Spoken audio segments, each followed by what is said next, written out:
From season 3, episode 4. I am still losing my mind. There are so many questions that are still unanswered. And if you feel that way, that's probably why you've clicked on this video. Now, I want to shout out to all of my new and first subscribers on this channel. My family pushed me to make this channel and start talking about the things that I have caught up so far in From that they feel like no one else is talking about. And I did not expect to have such a good reaction to my very first videos on this channel. So shout out to you guys. I really appreciate all of it. If you want more theories, more takes, more things that I've caught, and let's get right into breaking down this specific episode. Starting with the beginning of the show, obviously the ambulance is now in FromVille, but the biggest thing that stands out about this scene is that the tree in the road is a different tree than everyone else's tree, and everyone seems to have a different tree when they enter FromVille. Oh, this is a different tree. Maybe it's a different FromVille. I don't think any of that is going on. Everyone simply sees a different tree every time they enter FromVille because that's simply the nature of what is going on. And then everyone sees the crows as well, which I believe is the reason that FromVille knows when people are entering the town. That as soon as you enter the town and see the trees and the crows see you as well, the crows are some sort of alert system alerting the town to new people entering and potentially alerting the town to more than just that. So we'll see how that plays out in the rest of this video. So something I've noticed is when it comes to these drawings that Victor or anyone has made in the show, a lot of people seem to be misinterpreting what these drawings are saying. For example, this drawing that's clearly of 3 random children that probably were in the town before, surrounded by red daisies, which is something that we've seen throughout the imagery in the show since season 1. With some man in black behind them that is lurking them, that probably has something to do with maybe a previous cycle, or this black person all the way in the back is the big bad in the show. But for some reason people are saying this is like Ethan and his family, or it's Victor and his family, but you got to pay attention to the colors that are being presented in front of you. There's no one that we've seen in the show other than one of the ghost children that has red hair. Then as for the second drawing we see, this is an image that I believe is very clearly showing us Victor and his sister from back in the day when they would both be inside the houses. Now, I generally do not know what's on that ground, and I do not want to guess. I know a lot of people tried to guess and say it was broken glass, but I don't even think that's what it's going to be. I think this is going to be something we end up seeing play out later on, and it's going to be really important. But it's clearly a tent, and it's not the tent that we see Sarah and Victor currently in. They're surrounded by candles, which makes me feel like it must be indoors at some point. And I believe that this is 2 completely different people, i.e. Victor and his sister potentially. So we'll see how this plays out. Now let's talk about the phone call with Ethan and Jim because it's directly related. As we see, the phone rings and Ethan this time is the one to pick it up. And the voice on the other side is still Thomas, and it tells Ethan that your mom will be in an ambulance and she is still alive and that you need to help her. I have to point out that the town has been obviously targeting Ethan since season 1, but I believe it has been targeting Ethan in more intricate ways in the last couple episodes than people realize. Starting with this phone call, why are you calling Ethan and tell him that his mom is in an ambulance and that she's going to be entering in this town? What is Ethan going to do about that? Obviously not save anybody, but maybe potentially get himself into some trouble and make some bad decisions. So that is the reason I feel like he was the one targeted with that phone call. And that ended up being almost what he did when his mom entered the town in the ambulance. I also have to point out that although the monsters targeting the animals seemed like it was about attacking the food stores to make everybody a little bit more anxious, I also believe that it might have been a different way of the town targeting Ethan as well. We know he had a really close relationship with Alma, and that potentially led him to opening that door when he shouldn't have. Same way when Sarah was targeted and told to go get Ethan, it seems like the town is targeting Ethan for obvious reasons. He's probably the thing that it wants the most out of this cycle. Now, Jim takes the phone from Ethan and talks to this entity, this monster, whatever it is on the other side of this phone. And it tells him, but they aren't your children anymore. And that is such an interesting way for them to word that. I wonder if this is maybe foreshadowing something to come, or is it this entity or the town trying to say that it's already won, or just assuming that's already won, or it's just simply trying to get into Jim's head. Jim knows that he has a strong relationship with his children. Jim knows that he feels guilty about Thomas and what happened to Thomas. So the town, is it playing with Jim? I have no idea. Now, I have to point out, although the town is bringing up things that didn't happen in the town, I believe that the town is listening and it is picking up on the things that people are saying in the town. And that's going to be evidenced by more different things that happen throughout more episodes. And when I go back and I break down earlier episodes before this one, but a good example of this is when Boyd said, this town will not break us. I won't let this town break me, which he actually said more than once in different episodes, not just season 3, episode 1, which I believe is why the town took him so seriously in that and is using that against him and is now trying to quote unquote break him as well as other residents in the town. Now, where this goes, how far and deep this goes, I'm not sure. But I have to point out that when Boyd was in the tent with Sarah and they talked about worms before the Martin storyline, Boyd said worms are simply creepy and they fit in. Is that a foreshadow, or is that him saying something the town then used against him? We don't know. We'll see how that further goes and how the show continues to build on what we know so far. We move on to calling the house. The bird that came in the window from last episode after Tilly was trying to play with her tarot cards, which I don't mess with tarot cards. If you're not familiar with the history of tarot cards, they are quite literally dark magic. I know that it's popular in the current culture, in the current state of America and TikTok, to use tarot cards very lightly and loosely as just some type of playing cards to tell the future or to get some signs from the universe. But they are forever and known for dark magic practices. They are a form of dark magic. They are built off of a lot of imagery that comes directly from the Bible and then is twisted into this game that a man created a couple years ago. And a lot of the lore behind tarot cards, if you do your research, is that it's not something you want to play with if you're not into witchcraft and dark magic. If you play with tarot cards, you tend to be someone who is into witchcraft, which only further plays into the fact that a lot of people think Tilly is suspect. I also have to bring up the fact that there is some lore about a witch in the time periods that fit the time periods on the lighthouse that had 7 children and is tied to being able to predict the future. And she has a little bit of things going on with cattle and things like that. She also has a little bit of lore of there was 3 people that she cursed that ended up dying in some way, shape, or form. So I don't think that's a coincidence. If you guys want a video on that, let me know. But I do still think that Tilly is a little suspect. She has been here before potentially, but at least knows more about what's going on than she's letting on. Now, we have to point out also that during this scene, Nicky is the one cleaning up the bird's blood and is cleaning up the bird and is asking Bacta to get involved. I've been telling you guys since season 1, there's dialogue that is intentional in the show that is foreshadowing and telling you guys what is really going on. Bacta says, I'm not touching that thing. That is bad juju. Then Donna comes upstairs and says, stop sniping at each other after Bacta and Tilly go back and forth a little bit.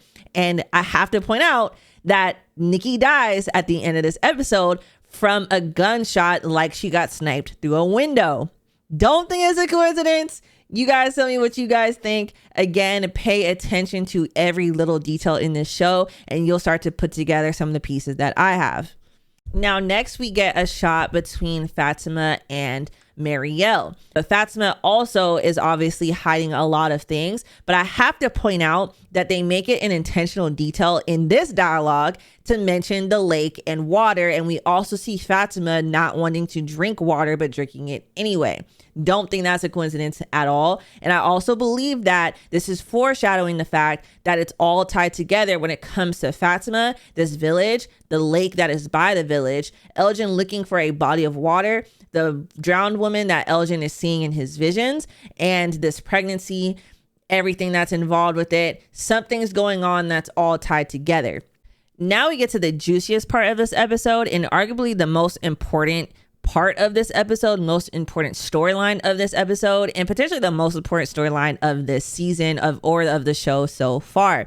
So we start off with Sarah and Victor upstairs in this house, and I have to point out that there are butterflies all over the wall. Also, Julie wears butterflies a lot throughout the show, throughout the other seasons, as well as Victor pointing out that this is his sister's favorite house, and Julie potentially being this cycle's version of Victor's sister. And that when Victor was younger, they would hide during the night, but during the day, they would come and play inside of the houses, and that this was his sister's favorite house. This tells me a lot of different things, starting with number one, that the monsters have been operating the way that they do since before Victor and his family, before Christopher ever even got here. That was a misunderstanding that was happening a lot between the content being made on YouTube about this show, is that thinking that the monsters and all of these things that have been happening started with Victor and what happened with the massacre when Victor was younger in that last cycle. Now we get confirmation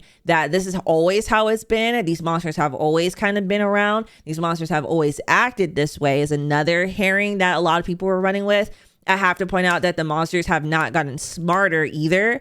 Them standing in front of cars, laying down in front of cars, tricking people, talking to people, taunting people has been a thing since season one, also episode confirmed one, by Donna in very her retelling of when she got to the town.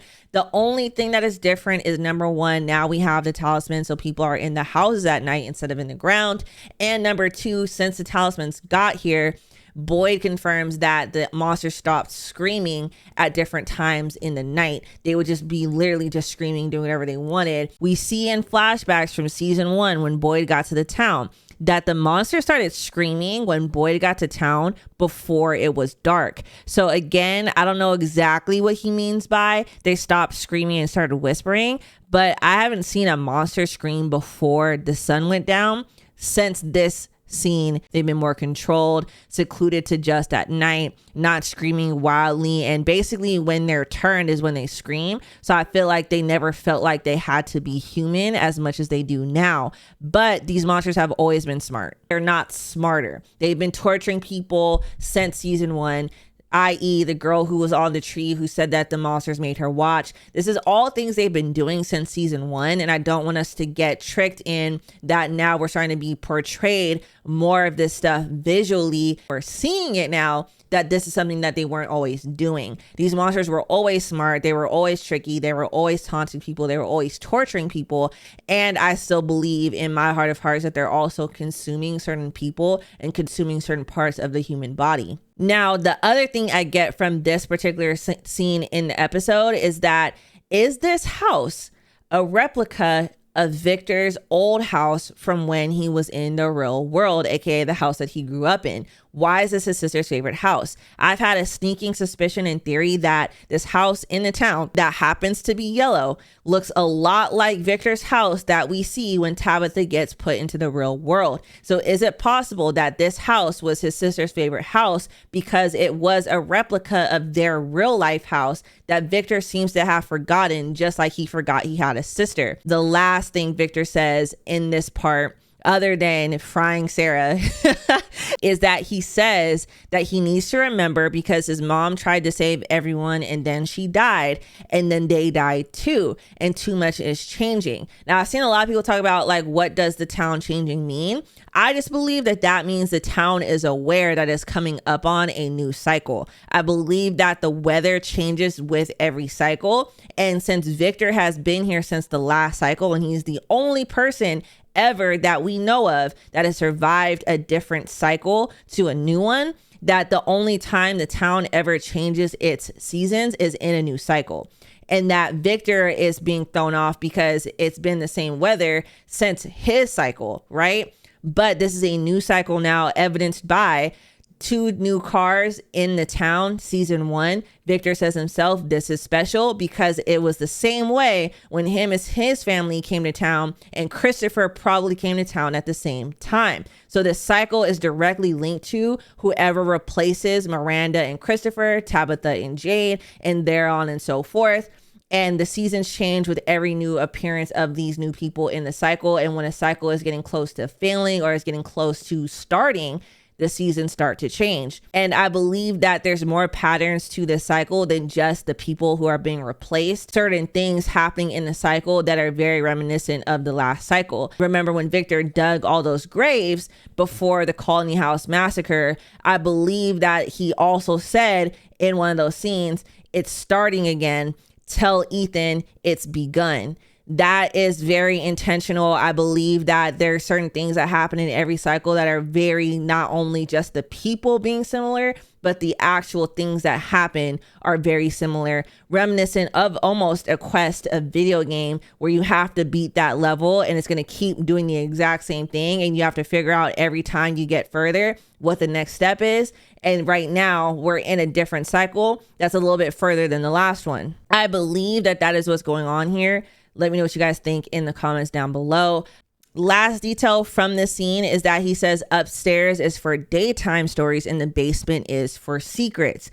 I believe that this is an intentional line that is foreshadowing something to come. Let me know what you guys think. I also think it foreshadows in a way what we see later with Christopher, because the room that Christopher is in looks like a basement. It looks like, you know, they're underground underneath one of these houses. Now let's skip to the bus scene where we get more information than we have in a long time about the monsters and how they move. I think that there's worse things that can happen to you than dying. We start to get a little bit more information about his cicada coma, and that whatever he saw, whatever Julie saw, whatever Marielle saw was enough to scare someone like Randall. Now, I do want to fast forward to when this scene actually got juicy. They're on the bus, they're waiting for the creatures to come out, and the creatures are not doing what they're supposed to be doing. Randall talks about how something is wrong. These are creatures of habit. They give habit a whole new meaning. And the nurse usually comes and stands by the glass for 10 minutes, hums and taps and smiles.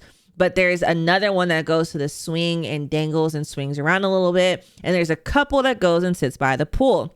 So this confirms for us that every single monster has a routine that's potentially linked to a different building in the house, which I don't think is a coincidence then that the granny monster, for example, was the first monster to get that kid from the window by that house, and then also is the same monster that keeps being by Ethan in that house as well. I do believe, based on my theory, that all the different buildings in the town are linked to different cycles, only further backs up that a lot of these monsters are separate people from separate cycles. They don't all come from one cycle, even though I understand that they're all in period clothing. I believe that is just a detail that they're putting on this clothing. They're collecting items and potentially just putting on these items from the last cycle and disguising themselves, right? Every single one of these monsters was someone who was turned into a monster from a different cycle or a different period, which then might feed into what is happening to Fatima. Is Fatima becoming the monster of our cycle, or is she going to give birth to the monster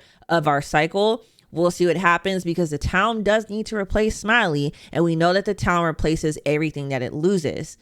Now we jump to the village. This scene, Jade is finally opening up to people about his visions that he's been seeing. And that to me is like finally Jesus.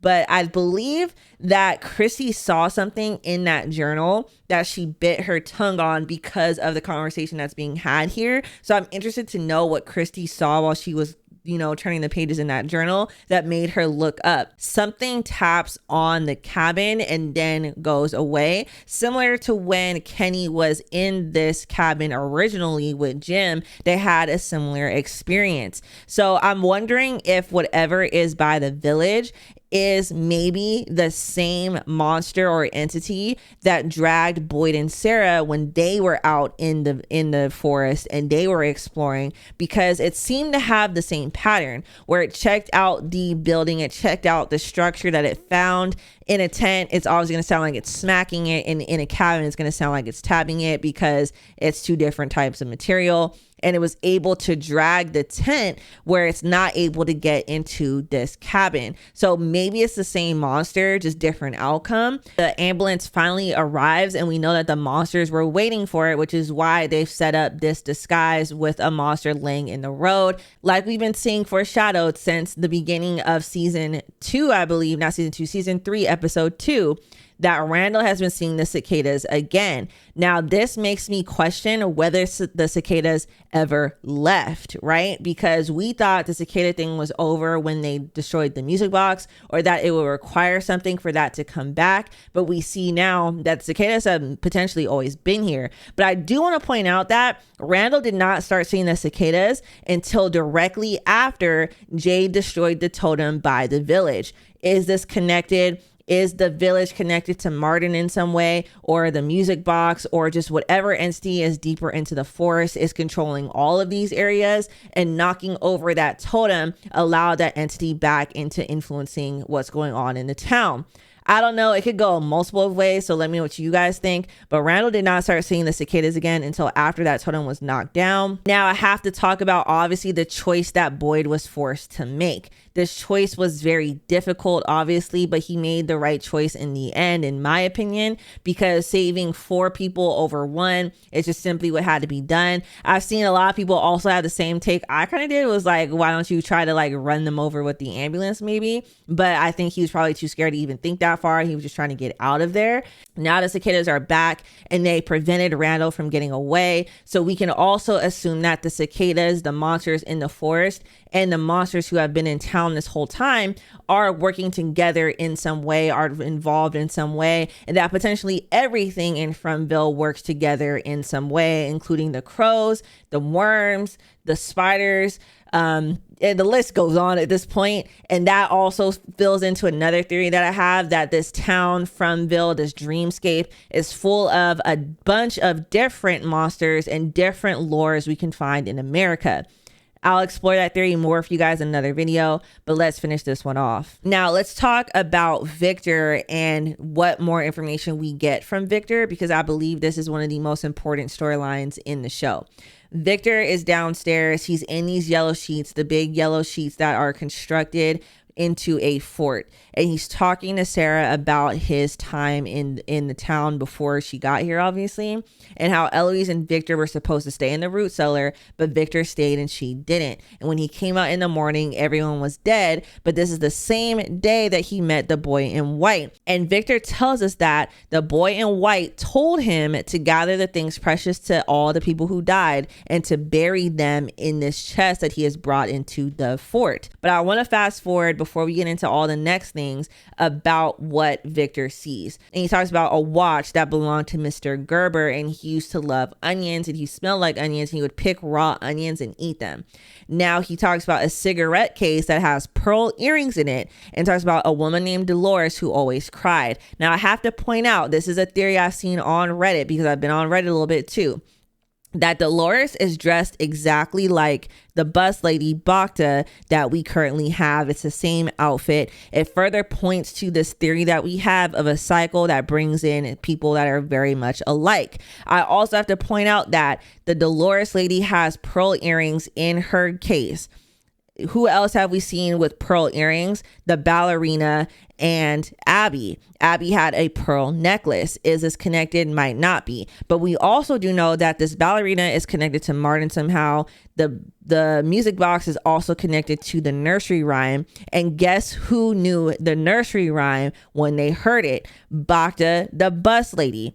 Is this all connected? I believe it might be. I also saw someone point out that the ballerina in the music box was missing a leg, and that Dolores in this vision is missing a leg. But I mean, a lot of people have been missing legs. That seems to be a note of something that the monsters do. So I don't know if this points to, there being a connection here. Now, Victor says there is nothing for Christopher. I believe that it is safe to assume that this is a foreshadow for the fact that Christopher did not die, at least in this massacre. I believe Christopher did not die. I know a lot of people were saying that Victor meant that Jasper was missing, aka Jasper should have been in the trunk. But I believe that this was actually foreshadowing that Christopher did not die, and that if Christopher had died, he would have put Jasper in this trunk, but Jasper's not there. Jasper is somehow connected to what happened with Christopher, and that is when we get the vision of Jasper talking to Christopher. So I wonder if this means that Jasper is possessed by some entity in the town. Is it the same entity that's been talking on the phones and taunting people?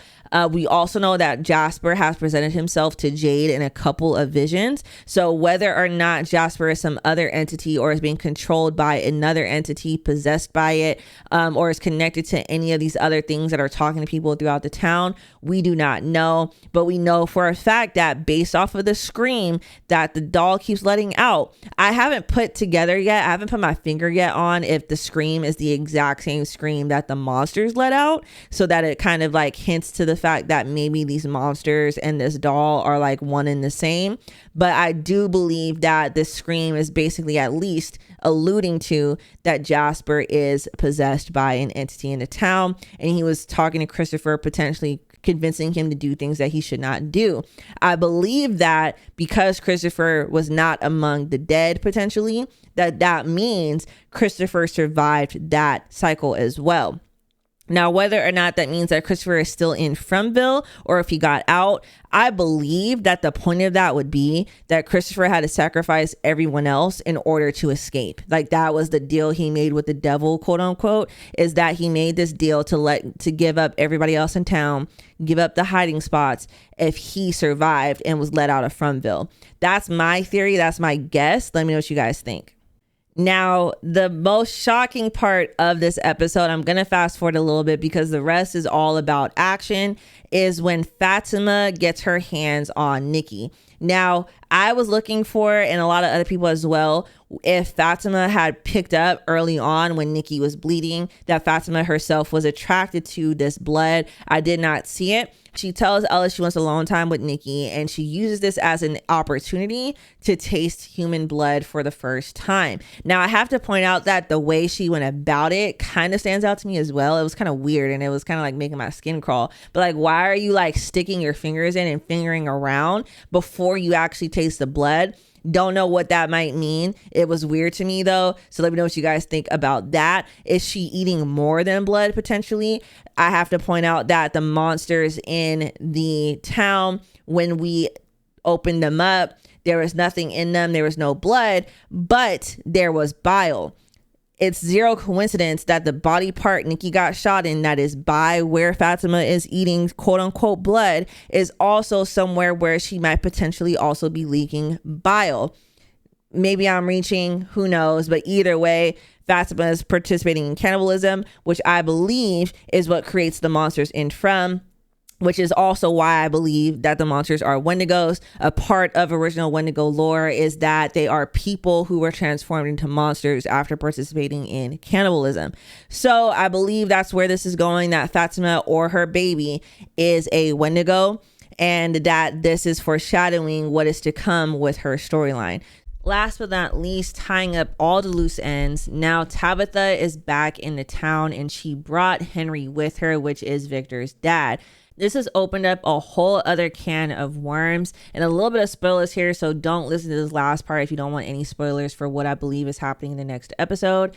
Click off now. But with Tabitha specifically, the town knows that she got out and that she's back, and we're gonna get a town meeting that discusses what does this mean for everybody else, and I think some people are going to try to escape. We also know that Tabitha mentions leaving and coming back with nothing. We have to acknowledge that Henry has a lot of answers that we're going to get, especially now that he's in the town himself. Miranda told him so many things, and we only scratched the surface with what he's told Tabitha so far. So I believe that he actually is going to be a big key moving forward to getting more answers about what's going on in From. We're also going to see obviously Victor and Henry being reunited, but I don't believe this is going to go how we expect. So we'll see what happens in the next episode. And the last thing that happens in this episode is that we see Boyd had to make a choice, and that choice leads to Randall getting caught by the monsters. But what does this actually mean? Is Randall still alive? I see the marks on his body, and I wonder that, I'm looking at how can someone still be alive if they got slashed in the neck? It wasn't deep enough. So how is he bleeding out of his mouth? My prediction is that the monsters may have took Randall's tongue. This is something we've seen them do before. It is something that they made explicit to us. It's something that they do when Sarah had to imitate how the monsters kill people. So I wonder if Randall's tongue has been taken as a way to kind of symbolize or signify like he needs to stop talking, stop trying to talk to other people about your cicada dream, whatever it is. And they took Randall's tongue. We'll see you in the next episode. Let me know what you guys think. So let me know what you guys think about this episode. Let me know what you guys think about this video. I hope you guys enjoyed, and I cannot wait to break down season 3, episode 5. Keep an eye out for my breakdown of that, as well as my future videos coming up soon about all my theories that I have for what is really going on in From. And I'll see you guys in the next video.